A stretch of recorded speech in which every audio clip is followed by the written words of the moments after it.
Hi, I'm Jeff Friedman, and I would like to welcome you to Hope and Healing. This is a show about mental health issues, and each week we welcome a guest who has specific expertise in an area of mental health. And we talk about that for a half hour. And today we have Peggy Holt with us. Peggy is the clinical director of Sabino Recovery. She has a specific expertise in trauma and the use of equine therapy and other therapies in treating trauma. So I would like to welcome you to the show, Peggy. Thank you very much. How long have you been in the field? Years. Probably about 25 years. Really? I have. Okay. And what got you interested in the profession of psychotherapy? So it's actually quite a circuitous path. I started out in aviation, and yeah, I know, and then liberal arts, therapeutic recreation, eventually counseling. Were you a pilot? I did. I am. Not currently certified or licensed. I need to do a few more drop and goes to get certified again. But yes. So I just realized, though, as I was pursuing that, was definitely not going to be a career. Great fair weather flyer, but not bound to be a commercial pilot. So with that, I grew up on a farm, and so I spent a lot of times with animals. And my first therapy session was probably when I was 10, as I think back. And I was home alone, youngest child of a very large family, very rural farm that we lived on. And I was home alone. It was at night, and I got this knock on the door. And I answered the door, and there's this man standing there, and who was pretty intoxicated. And so lo and behold, I invited him in, took him in the kitchen, sat him down, made him coffee, talked with him, and eventually called AA. Really? And how I knew to do that, I have no idea. There's no alcohols in my family or anything. There was just something, I'm sure, between the two of us communicating and talking, that was maybe a conclusion we both came to. So not only did you do your first session at age 8, it seems like you did 10. It seems like you did everything right. Well, I think he made it to the meeting, so somebody came and got him, and nothing bad happened. So I guess, yeah, it was successful. I would count that as a success. That's really amazing and brave. Yeah, thank you. On your part. And so, what brought you out to this part of the country?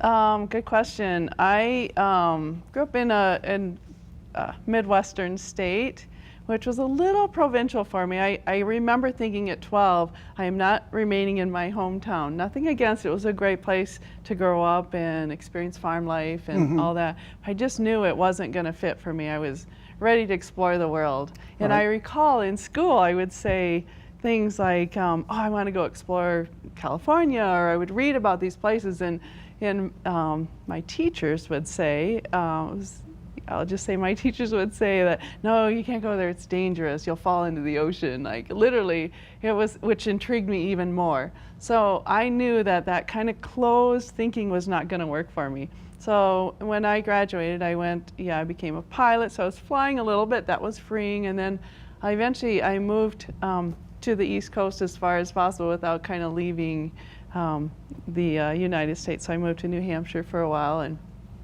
spent some time, and that's where I got my therapeutic recreation degree and my counseling degree at the University of Vermont. So spent several years, 13 years there, and went through one winter of 40 below. Yes. For 1 week straight, and that was kind of it. So from that, decided that it was time to go west, and came to Park, Arizona, and then worked on the reservation for 8 years. So I literally went from 40 below in the winter to 120 in the summer.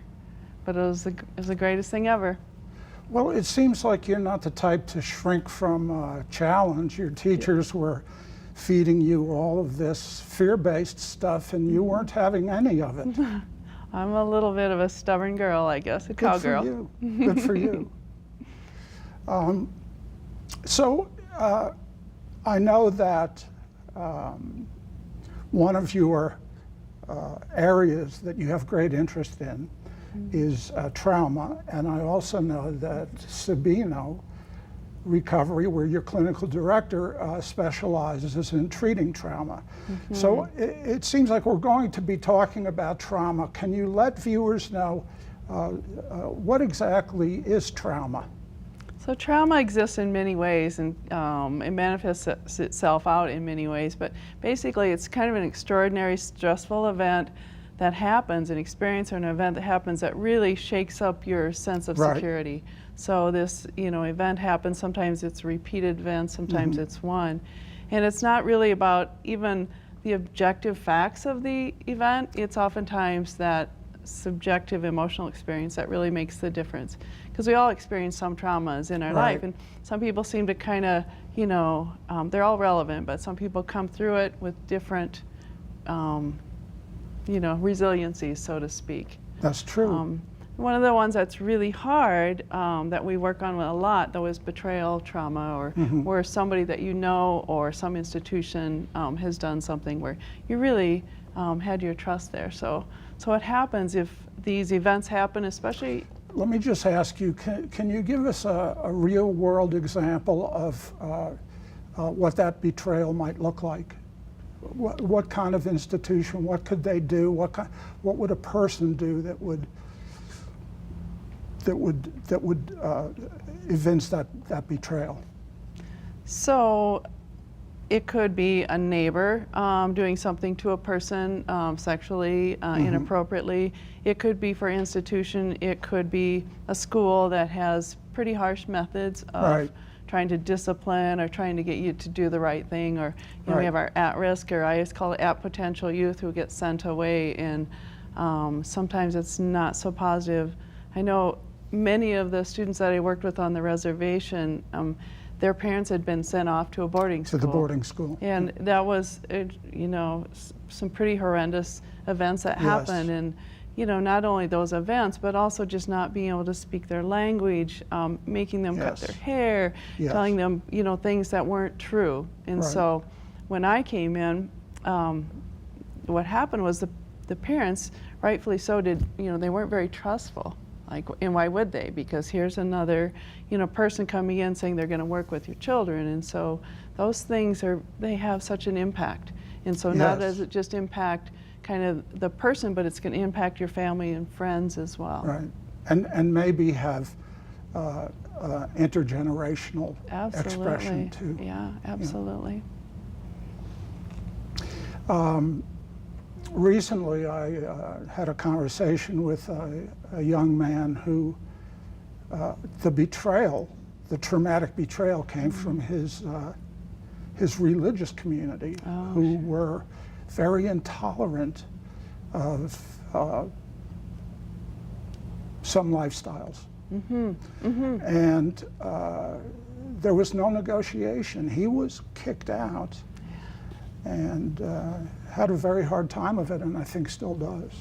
It's devastating how that can impact, again, your belief system or your whole foundation, your values and so forth. And so one of the things that treatment centers can do is, we create that community, that safety environment, or safe environment where you can get your secret out, or you can, shame hates exposures, and there's a lot of shame and guilt that goes with this, so that you can start to heal.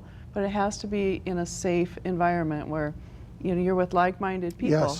And it makes such a difference. And many people that come in, they may experience unconditional love for the first time, or just a place where they can be themselves, and maybe they oftentimes don't even know who that is.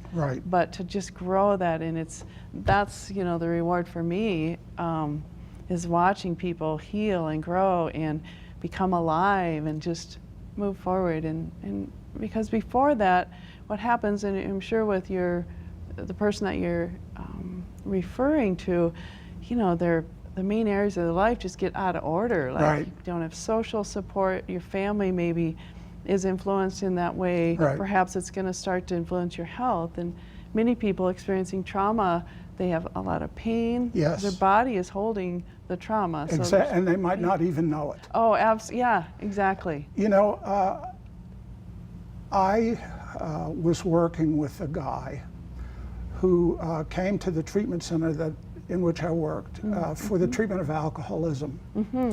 And I was doing his initial interview and filling out the biopsychosocial. So he happened to be a lawyer and he made a lot of money. And at some point he mentioned that he had 5 very high-end sports cars, like $200,000, $300,000 sports cars. And he said, when I just built my new home, I made sure that they put 5 garages on the place.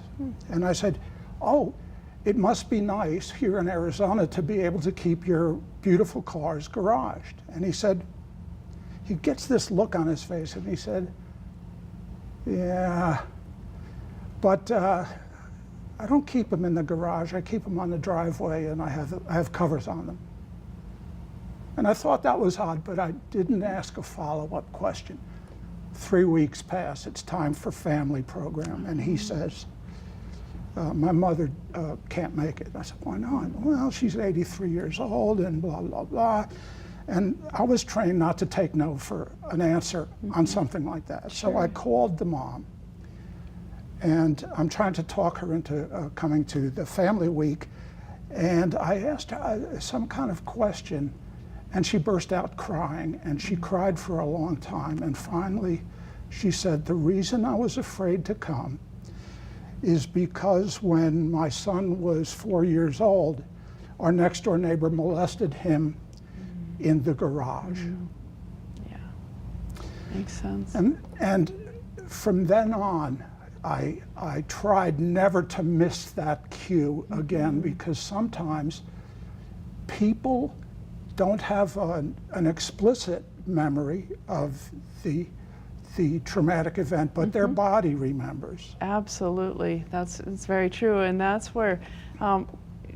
Is it okay to talk about EMDR? Yes, yeah. yes, of course. So that's where, you know, equine therapy is really good, and I'm very passionate about that. But also EMDR, which is eye movement desensitization and reprocessing, is a therapeutic modality that's so helpful for people with trauma. And it's a bilateral stimulation, and the way I like to describe it is, if you think about us as a system, our bodies have everything within us to be healthy. So we have everything like a, you know, finely oiled machine. You know, we can operate very healthily.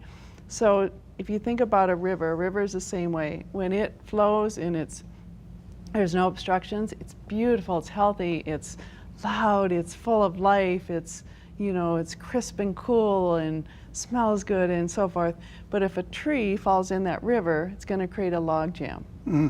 And then not only is there a log jam in the river, but then the debris is going to collect behind that log. And so now, instead of the water being beautiful and free-flowing and powerful, it has to go up over the debris, over the log jam, and when it gets to the other side, it's never as powerful.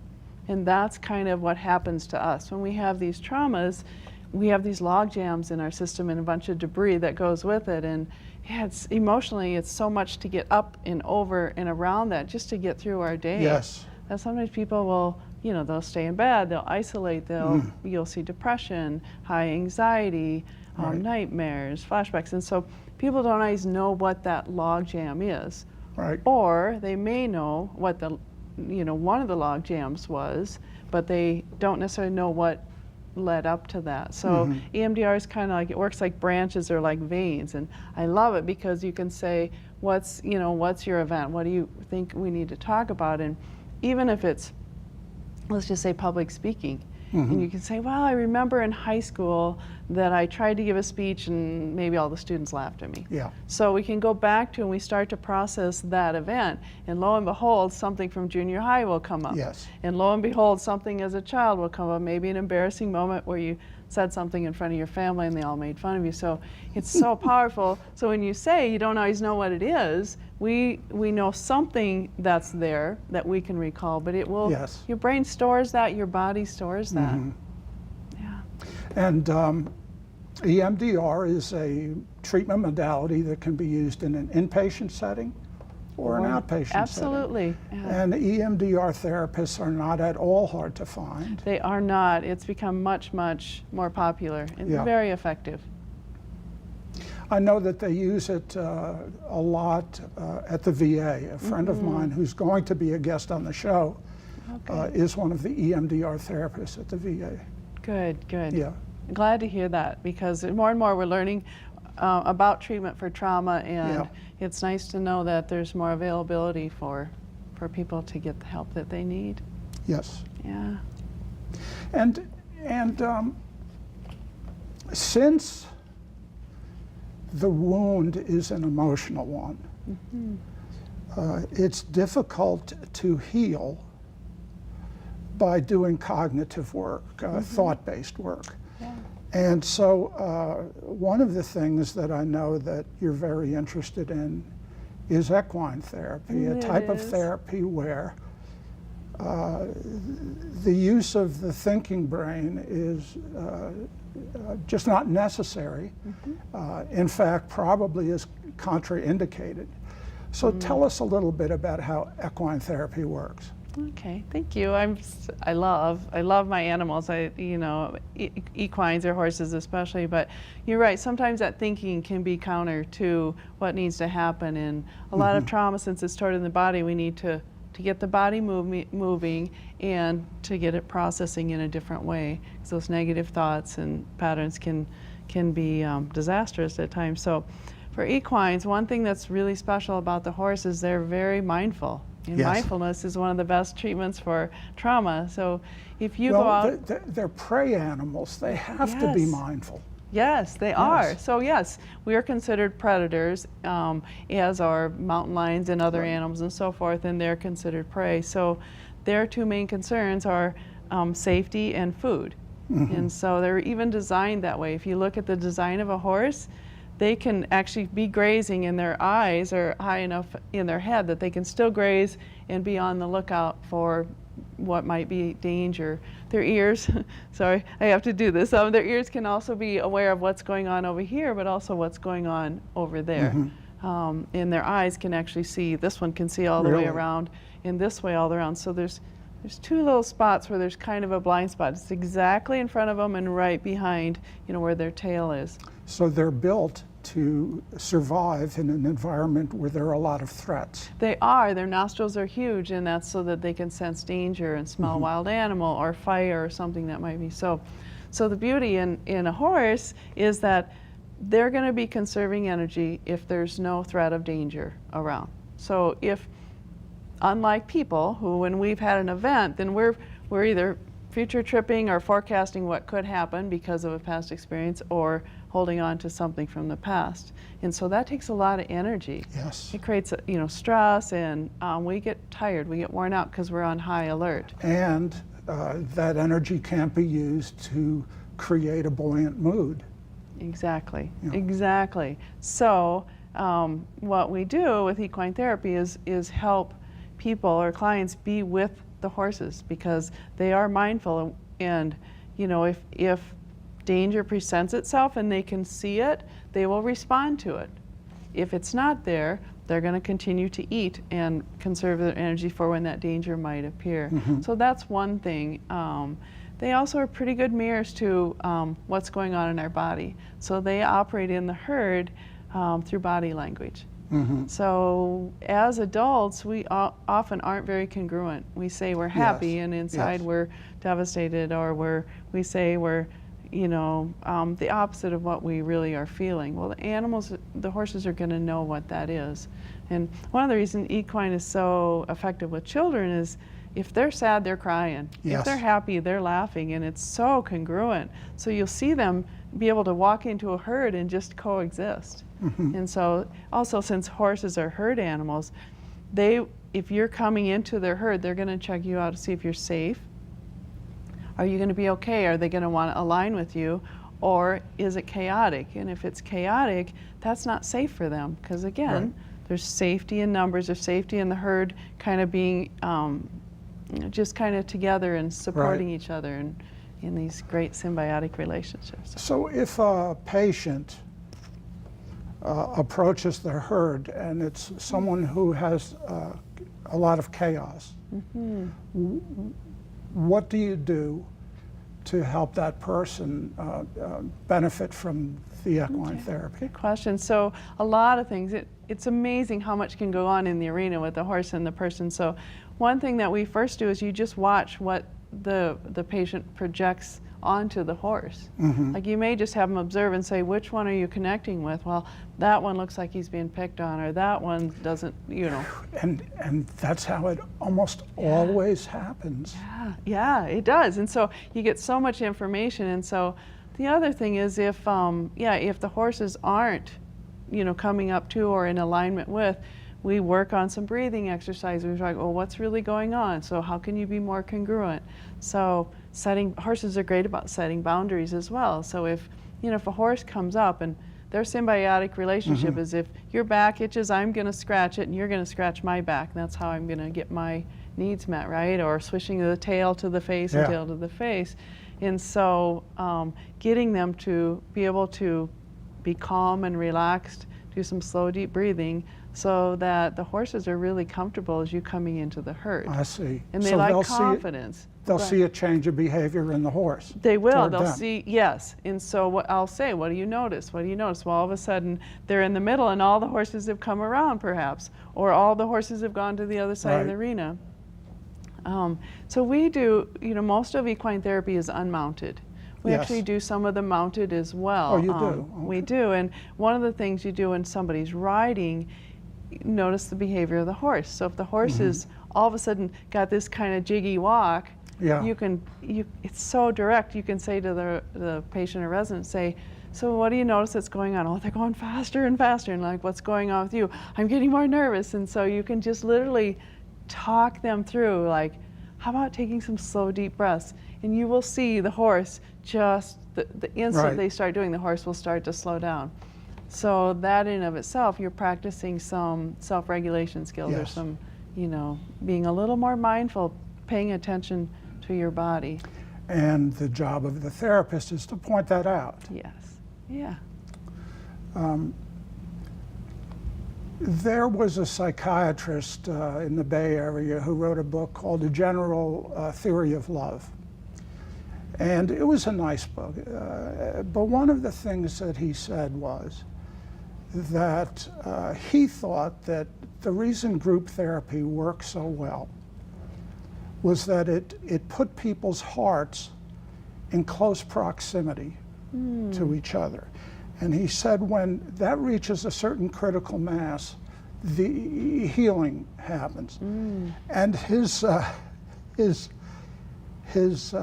the statement that he made that I remember, somebody asked him, well, what about all of what we talk about in group? And he said, infield chatter. That's all it is. There's some truth to that. Unfortunately, there's some value in that. But I just came from a conference, and there were so many of the speakers that were talking about your ability to engage, the power in the numbers, and just be present. And that's that feeling of unconditional love. And in that it's not what you say, it's that you're listening, that you're present, that you're heart to heart. Exactly.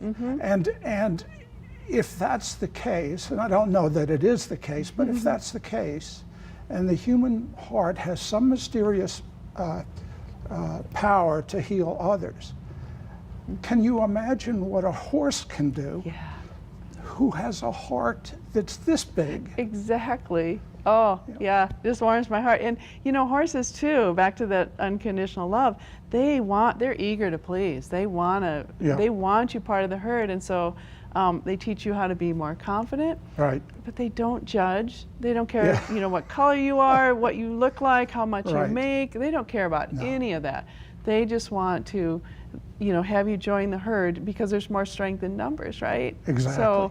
So if you are calm and collected and confident, if you think about whether you're leading a horse, on a horse or whatever, if you know where you want to go, you set your chart and you just go after it, they will follow you. But if you're there and you're going, I don't know, and you're always looking back, are you okay? Are you okay?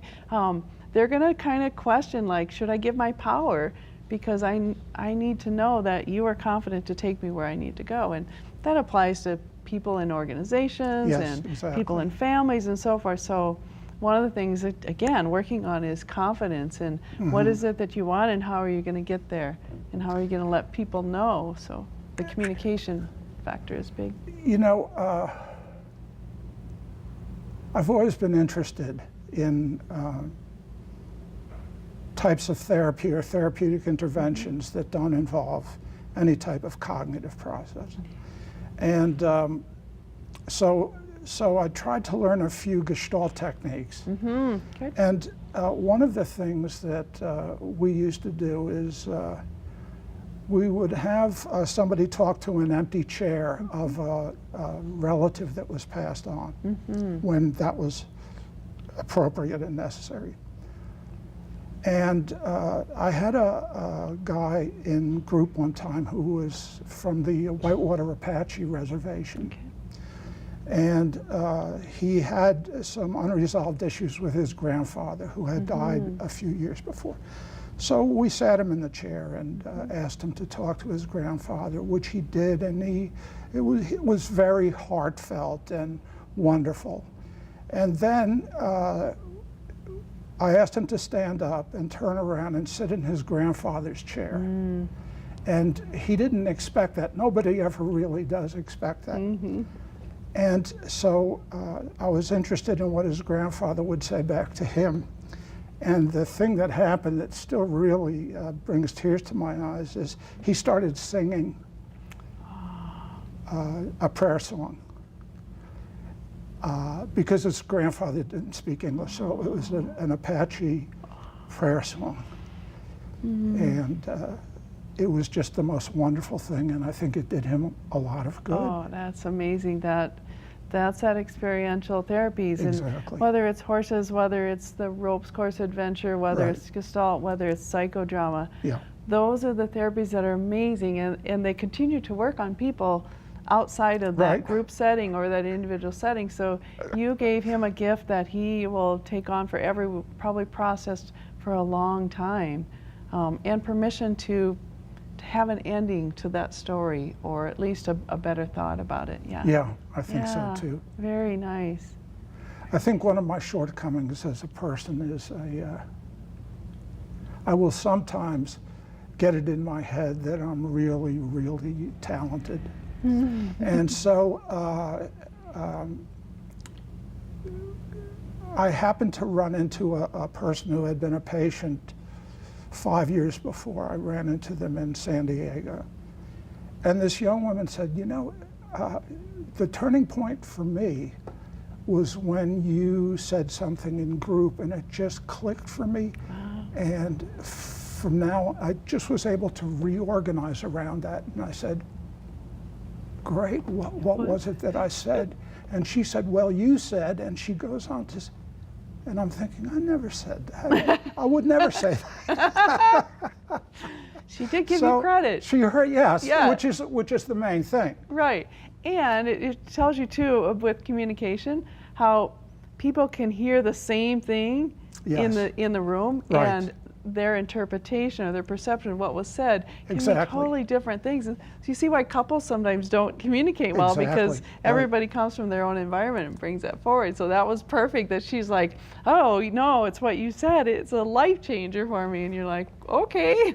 But you know, sometimes, and it goes back to this having hearts together in goodwill, that something happens and someone will attribute it to something they heard, but it wasn't anything they heard. It was just that they were present and some other people were present.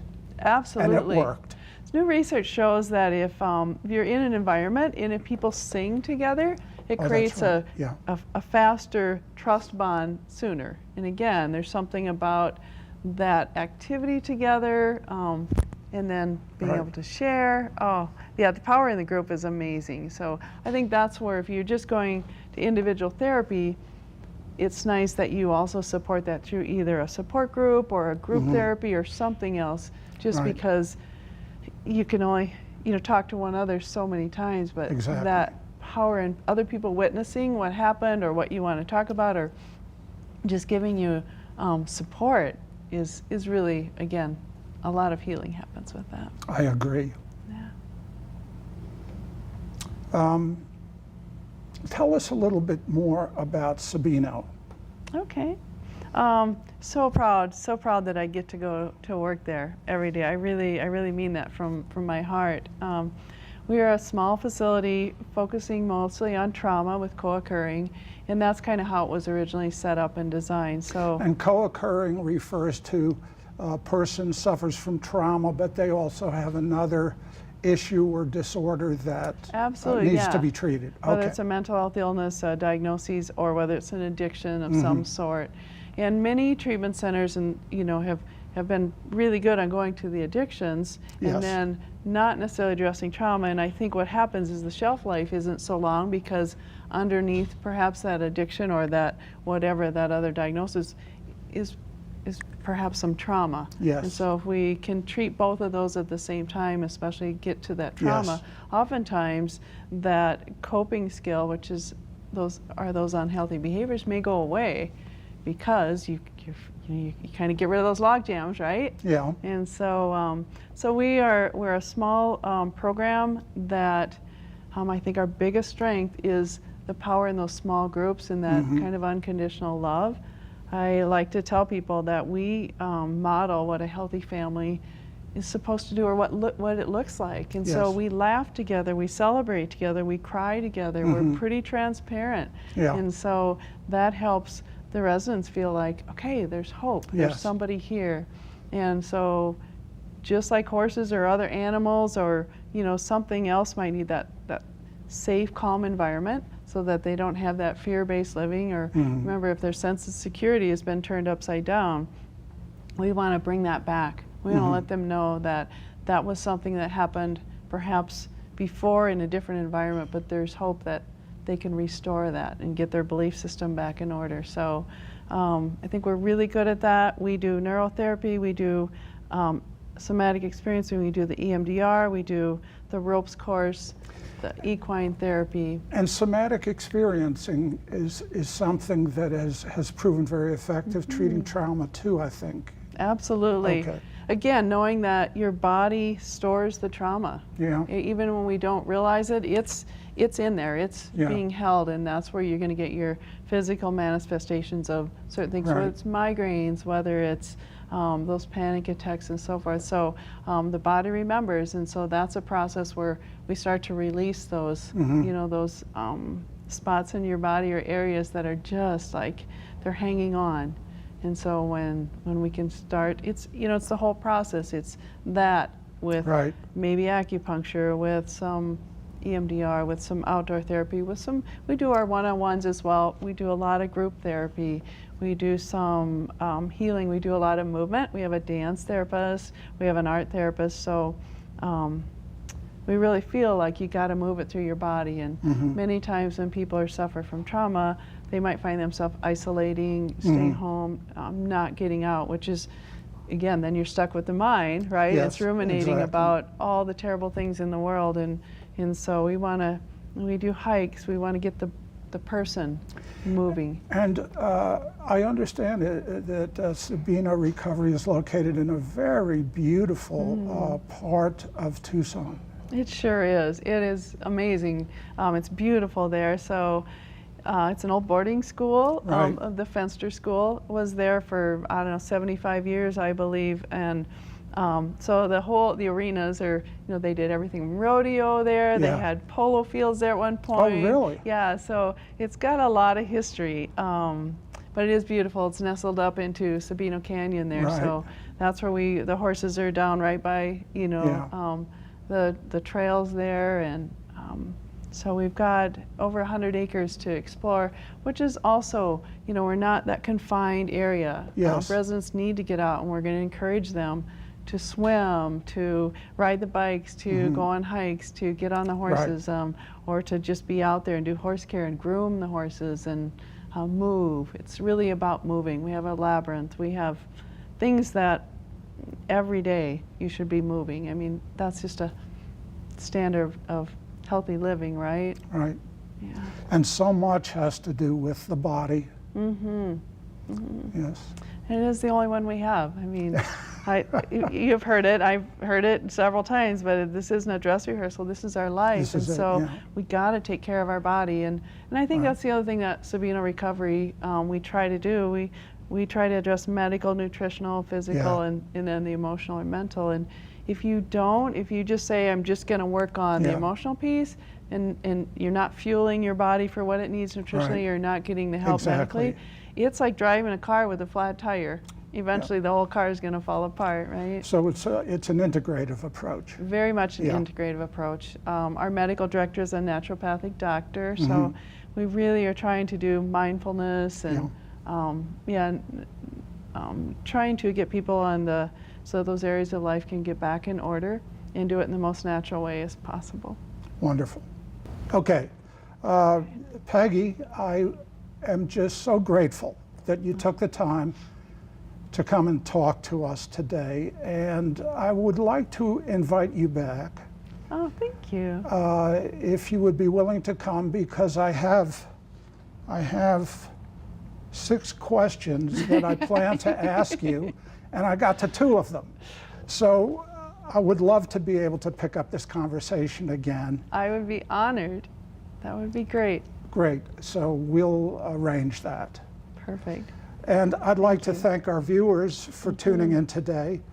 We will be on the air again next Sunday at 4 p.m. With another guest. So thanks for tuning in to Hope and Healing. Thank you.